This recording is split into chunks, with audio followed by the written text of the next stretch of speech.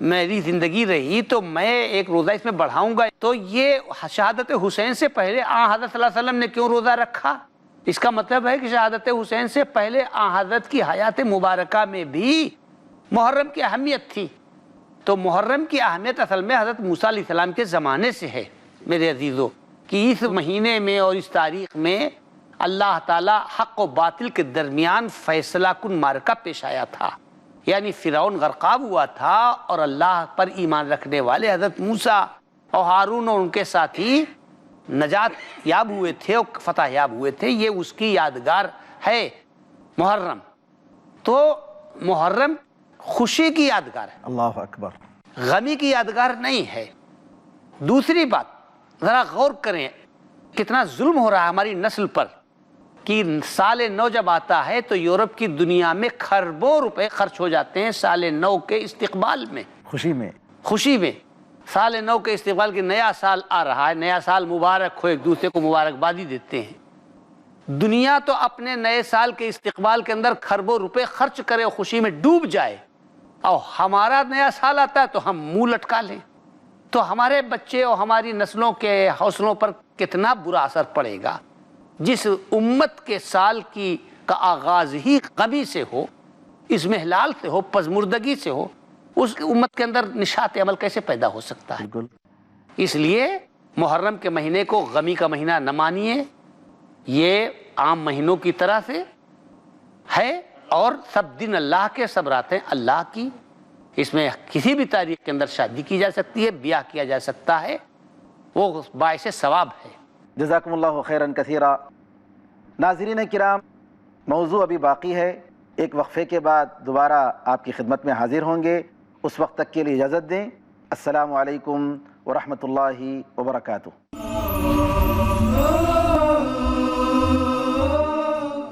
السلام علیکم ورحمۃ اللہ وبرکاتہ. ناظرین کرام، انتظار کرنے کا شکریہ. ہم اپنے موضوع کو جاری رکھتے ہوئے مولانا مدنی صاحب سے گزارش کرتے ہیں کہ لوگ نکاح اور رخصتی کے وقت کے لیے ایسے وقت کا انتظار کرتے ہیں کہ جس میں نحوست کا وقت گزر جائے. پتہ نہیں اس کو ہمارے ہاں راہو کالم بولتے ہیں اس کو، سعد و نحس اور سعد. جی. تو مولانا آپ ذرا اس کے بارے میں بتائیں کہ یہ مسلمانوں کا شیوا ہے، مسلمانوں کا طریقہ ہے کہ اوقات کی تقسیم، یہ نحوست کا وقت ہے، یہ سعادت کا وقت ہے، یہ اچھا وقت ہے، یہ برا وقت ہے، اس وقت میں رخصتی کرنی چاہیے، اس وقت میں نکاح ہونا چاہیے، فلاں وقت میں نہیں ہونا چاہیے. شریعت نے کچھ ایسا خاص وقت بتایا ہے؟ دیکھیے، علامہ اقبال کا ایک شعر ہے، یہ نغمہ فصل گل و لالا کا نہیں پابند، اللہ بہار ہو کہ خزاں لا الہ الا لا الہ الا اللہ. شادی بیاہ ہے، وقت طے ہے. میں خود ان حالات کا شکار بھی ہوا. بعض مقامات پر سارے لوگ بیٹھے ہیں، انتظار ہو رہا ہے، دولہا بیٹھ چکا ہے، گھر کے لوگ موجود ہیں، نکاح خواں تشریف لے آئے، کوئی کارروائی نہیں آگے بڑھ رہی. ہم لوگ حال میں بیٹھے ہیں، اسٹیج کا منظر کچھ دوسرا ہے، کوئی بات سمجھ نہیں آتی. بار بار پوچھا جا رہا ہے بھائی کیا نکاح ختم ہو گیا، دعا کب مانگی جائے گی؟ کچھ نہیں، کوئی آواز نہیں. لوگ خاموشی سے بیٹھے ہیں. آخر میں پتہ یہ چلتا ہے کہ اب نکاح ہونے جا رہا ہے. تو کیوں؟ تو 12 پہ رات کو جو بتایا گیا تھا کہ یہ سعد ہے، سعادت کا باعث، اچھا وقت ہے، اس میں نحوست کا کوئی تصور نہیں. تو اب وہ وقت شروع ہوا ہے، مولانا صاحب اب نکاح پڑھائیں. یہ امت ان حالات سے بھی گزر رہی ہے جو کبھی بھی ہمارے یہاں کی چیز نہیں تھی. یہ بھی باہر سے جو در آئی ہے، یہ وہ بدعت ہے، بدعت سیاح. بدعت سیاح کی ایسی بدعت ہے جو بدترین ہے. ساری بدعت بدترین ہوتی ہیں، اس میں کوئی شک نہیں. یہ بھی انہی میں سے ایک ہے کہ مسلمان سب کچھ طے ہونے کے باوجود حالات موافق ہیں، ساری چیزیں ہیں، کہ وہ یہ انتظار کرے کہ ابھی کوئی سعادت اور نحس کا جو تصور ہے ایک عالم دین نے، کسی مولوی صاحب نے، کسی پیر صاحب نے وہ وقت طے کر دیا ہے، اس کا لحاظ و خیال کرے. تو یہ تو نجومی کے پاس جانا، نجومی کے پاس جانا، اس کی باتوں کی تصدیق کرنا اسلامی شریعت میں جرم ہے. یہ جرم ہے. سعادت اور نحس کا ایسا کوئی تصور نہیں ہے. بعض اوقات ایسے جس میں نماز پڑھنے سے منع کیا گیا تو کسی نحس کی وجہ سے نہیں, اس کے اسباب کچھ اور ہیں. جی. تو یہ شادی بیاہ کا مسئلہ بھی لوگ رکے رہتے ہیں, تاریخ طے کرتے ہیں, کینسل کرتے ہیں. اور صاحب میں نے اپنے یہاں تو نہیں, دوسرے مذاہب کے بعض جگہوں پہ دیکھا ہے کہ اگر ان کو بتا دیا گیا کہ یہ وقت آپ کے لیے مناسب نہیں ہے تو کچھ روپیہ پیسہ دے کر کے اس کو مناسب کروا لیا جاتا ہے. اللہ اکبر. یہ چیز بھی سننے میں آتی ہے. مسلمانوں میں بھی یہ چیز ادھر ہی سے, دوسری ثقافتوں ہی سے آئی ہے. بے شک. تو اب جہاں یہ چیز ہو کہ باہر سے آ کر کے ہمارے یہاں وہ نکاح کا ایک جز بن جائے, بہرحال یہ بہت ہی ناپسندیدہ چیز ہے, اس سے ہمیں دور رہنا چاہیے.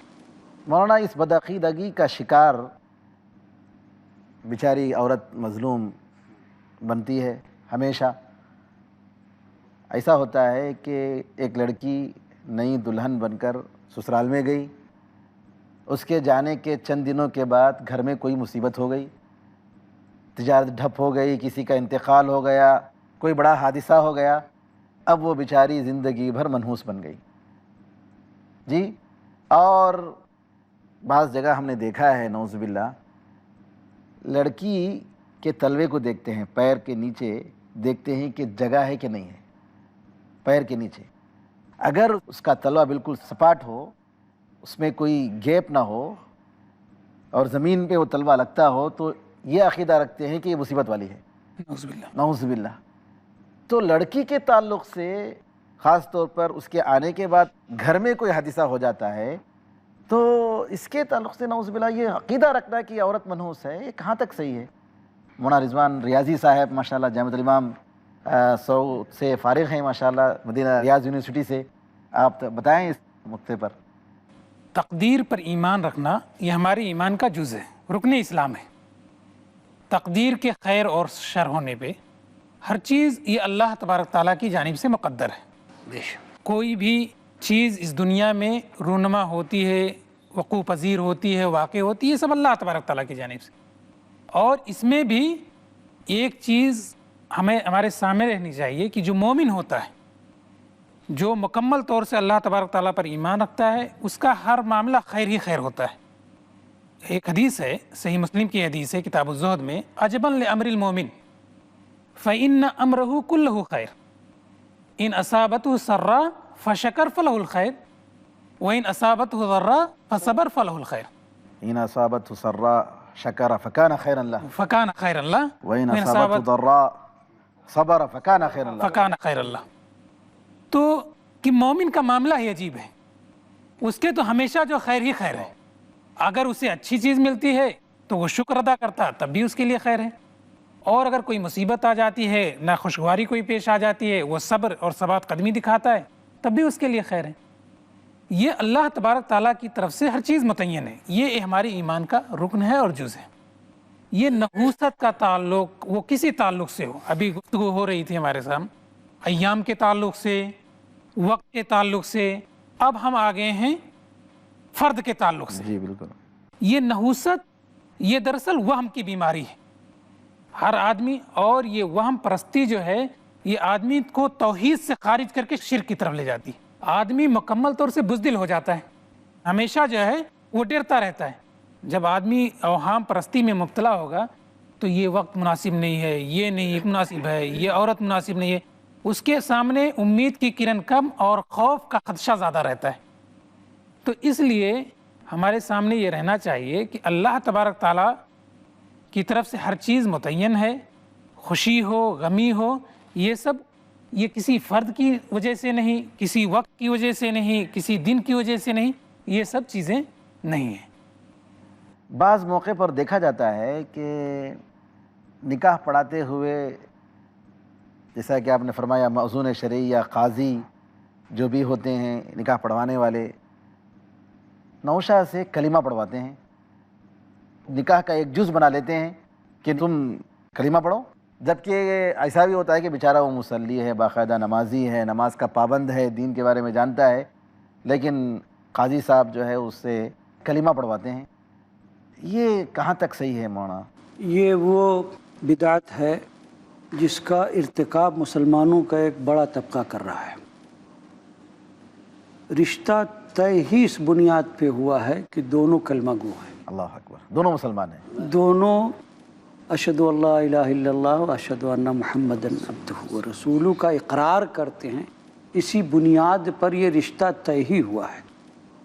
اگر نکاح کے موقع پر نکاح خواں کچھ نصیحت کے کلمات کہے تو یہ تو مطلوب ہے، کلمہ خیر کہے، دعا دے، کوئی اور شادی بیاہ اور فیملی لائف کے حوالے سے کوئی بات، کوئی نقطہ، کوئی پوائنٹ، کوئی حدیث قرآن کی کوئی آیت پڑھ کر کے سنا دے تو یہ تو ہونا چاہیے، مگر کلمہ کا اقرار کروانا اس کا مطلب ہے کہ وہ کلمہ کا منکر رہا ہے اب تک، یا نئے سرے سے آپ اس کو کلمہ پڑھوا کر کے دائرے اسلام میں داخل کروا رہے ہیں۔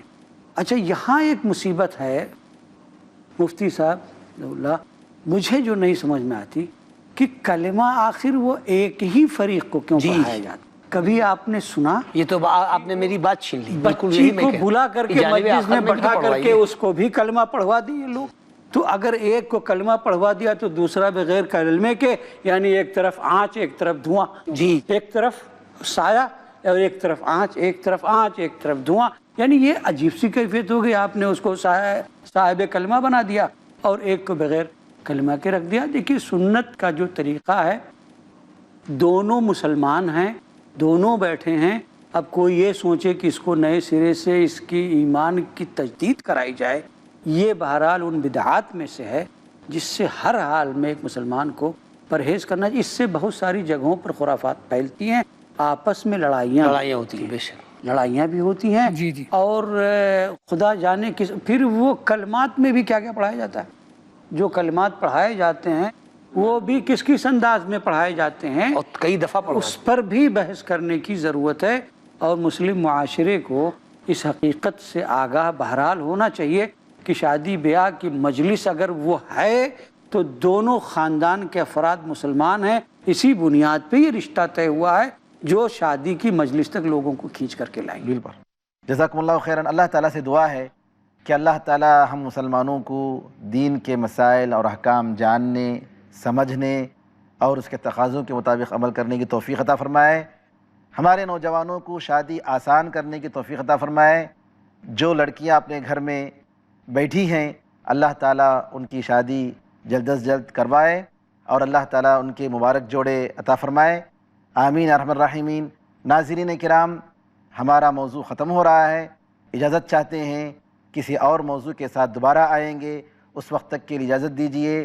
السلام علیکم ورحمۃ اللہ وبرکاتہ۔